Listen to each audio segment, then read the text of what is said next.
ओशो के अनुसार एक व्यक्ति का दिमागी ताकत, बौद्धिक कैपेसिटी कितना हो सकता है। उनका अनुसार शरीर की उम्र तो बढ़ती चली जाती है, 70 साल का आदमी हो जाता है, लेकिन मानसिक उम्र 13 साल पर औसत रूप से रुक जाती है। जितनी 13 साल के बच्चे के पास बुद्धिमत्ता होती है, उतनी ही 70 साल के आदमी के पास होती है।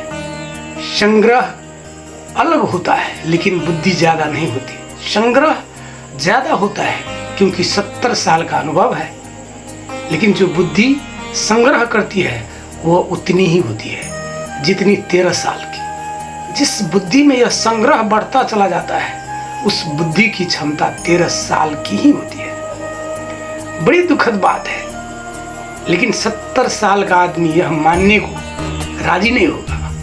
वह कहेगा कि मैं जानता हूं, क्योंकि उसके पास विस्तार ज्यादा है।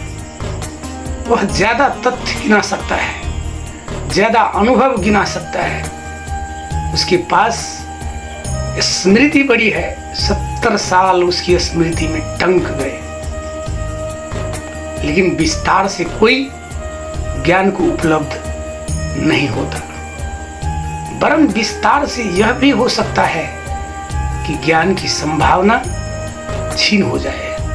इसलिए यह जानकर आप हैरान होंगे, इस जगत में आज तक जितनी भी महाज्ञान की घटनाएं घटी है, उनमें किसी बूढ़े को घटी हो, इसकी अब तक इतिहास में कोई खबर नहीं है। यह बहुत हैरानी की बात है।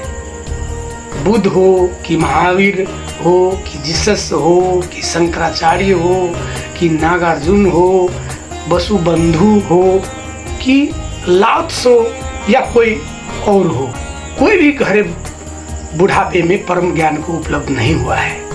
ये सारी घटनाएं 35 साल के करीब घटती है। 35 साल से पहले आमतौर से, या 35 साल के करीब, 35 साल के बाद आदमी बूढ़ा होना शुरू हो जाता है। पीक 35 साल जिसे कहते हैं हम। अगर 70 साल का उम्र है तो 35 साल पर आदमी शिखर पर होता है, फिर उतार शुरू हो जाता है।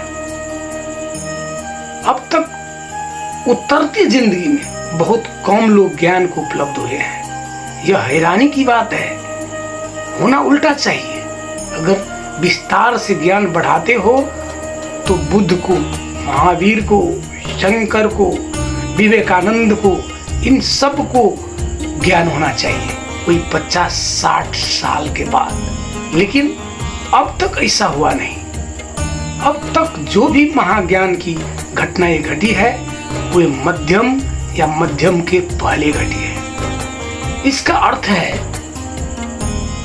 कभी कभी विस्तार बहुत बढ़ जाए तो इतना छा जाता है धुएं की तरह मन पर कि फिर गहराई में उतरना मुश्किल हो जाता है। आदमी इतना जान लेता है कि जानने में कहीं भी एक तरफ एकाग्र होने की उसे सुविधा नहीं रह जाती। इतने तथ्यों में बढ़ जाता है और इतनी जगह भटकने लगता है कि उसे एक जगह रुककर प्रवेश करना मुश्किल हो जाता है। विस्तार बाधा भी बन सकता है। दो बातें, विस्तार ज्ञान नहीं है, परिचय है, और परिचय ऊपरी बात है। और दूसरी बात, बहुत विस्तार हो तो बाधा भी बन सकती है। तैरने में कोई आदमी बहुत कुशल हो जाए तो पैसिफिक महासागर के ऊपर भी तैर सकता है, जहां 5 मील गहराई है नीचे। लेकिन तैरने में बहुत कुशल हो जाए तो शायद डुबकी लगाने का उसे ख्याल ही ना आए। कभी ऐसा भी हो जाता है कि जो तैरना नहीं जानता उसकी मजबूरी में भी डुबकी लग जाती है। लेकिन तैरने वाले को डुबकी तो लगाना मुश्किल है जब तक कि वह स्वयं न लगाए। कभी कभी भूल से भी न तैरने वाले डुबकी लगा जाती है। इसलिए एक और दूसरी मजे की घटना आपसे कहता हूँ कि इतिहास में पंडितों को परम ज्ञान हुआ हो ये उल्लेख 9 के बराबर है। कभी कभी अज्ञानी भी परम ज्ञान को उपलब्ध हो जाते हैं, लेकिन पंडित नहीं हो पाते।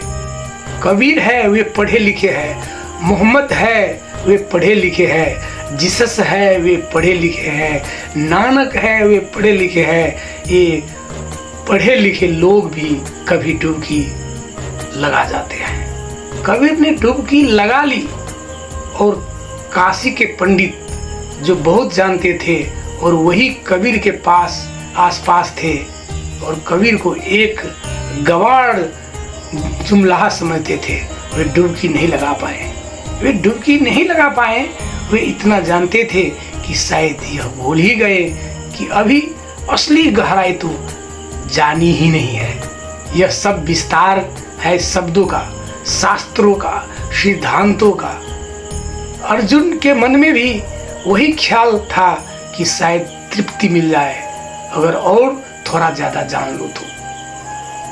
ध्यान रहे, जब आप कोई चीज ज्यादा जानते हैं तो आप तो वही रहते हैं, आपका संग्रह बढ़ जाए। और जब कोई चीज आप गहरी जानते हैं तो संग्रह नहीं बढ़ता, आप बदल जाते हैं। गहरा जानने के लिए स्वयं गहरा होना पड़ता है। ज्यादा जानने के लिए किसी को गहरा होने की जरूरत नहीं है। जैसे धन तिजोरी में बढ़ता चला जाता है, 1 के 10,000 रुपये हो जाते हैं, 10,000 के 10 लाख हो जाते हैं।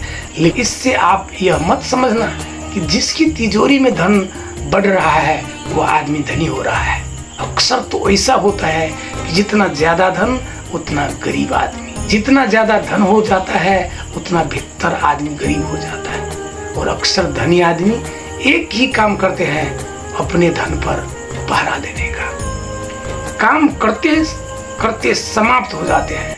उनकी जिंदगी एक पहरेदार से ज्यादा नहीं रहा। धनी आदमी कंजूस हो जाता है क्योंकि गरीब हो जाता है, और कभी कभी गरीब भी इतना कंजूस नहीं होता। और जो कंजूस नहीं है वो अमीर है, और जो कंजूस है वो गरीब है। ज्ञान के संबंध में भी यही घटना घटती है। कुछ लोग ज्ञान की तिजोरी भरते चले जाते हैं और भीतर अज्ञानी रह जाते हैं। कितना आप जानते हैं इससे आपका ज्ञान का कोई संबंध नहीं है। कितने आप बदले हैं, कितने आप रूपांतरित हुए हैं, कितने आप डूबे हैं, कितने आप हरे में गए हैं, इससे आपका ज्ञान का संबंध है। और ऐसा भी हो सकता है कि आप कहे कि मैं कुछ भी नहीं जानता हूँ, और तो भी आप परम ज्ञान को उपलब्ध हो जाए, क्योंकि मैं कुछ भी नहीं जानता हूँ। ऐसा जिसको ख्याल में आ जाए उसका अहंकार तत्क्षण बिगड़ जाता है। मैं जानता हूँ, यह भी अहंकार के लिए ईंटें बन जाती है। मेरे पास धन है तो भी अहंकार मजबूत हो जाता है। मेरे पास ज्ञान है तो भी अहंकार मजबूत हो जाता है। मेरे पास कुछ भी नहीं है, ज्ञान भी नहीं है, अहंकार विलीन हो जाता है। और जहाँ होता है अहंकार विलीन, वही डुबकी लग जाती है। अहंकार हमारा तैरना है, और जब तक अहंकार छूट जाता है, हाथ पैर बंद हो जाते हैं, हम डुबकी लगा लेते हैं। अर्जुन पूछता है, मुझे विस्तार से कहिए। सोचता है शायद अभी मेरी समझ में नहीं आया।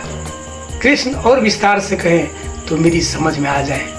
और कृष्ण विस्तार से कहेंगे, इसलिए नहीं कि वे सोचते हैं कि अर्जुन की समझ में आ जाए, बल्कि इसलिए कि अर्जुन देख ले कि विस्तार से कहने पर भी समझ में नहीं आता है। कोई बात ही और है। समझ के लिए दूसरे ने कितना बताया यह मूल्यवान नहीं, समझ के लिए मैं कितना स्वयं को बदला, नया बना, यह महत्वपूर्ण है। उसने भी शायद यही सोचकर कहा है कि अगर और कृष्ण बहुत से वचन कहें तो मेरी तृप्ति हो जाए, लेकिन कृष्ण कितना कहें तृप्ति नहीं होगी, क्योंकि कृष्ण जो वचन बोल रहे हैं वो धर्म के परम वचन है। आज के लिए इतना ही। Thank you very much. आपका दिन शुभ हो। धन्यवाद।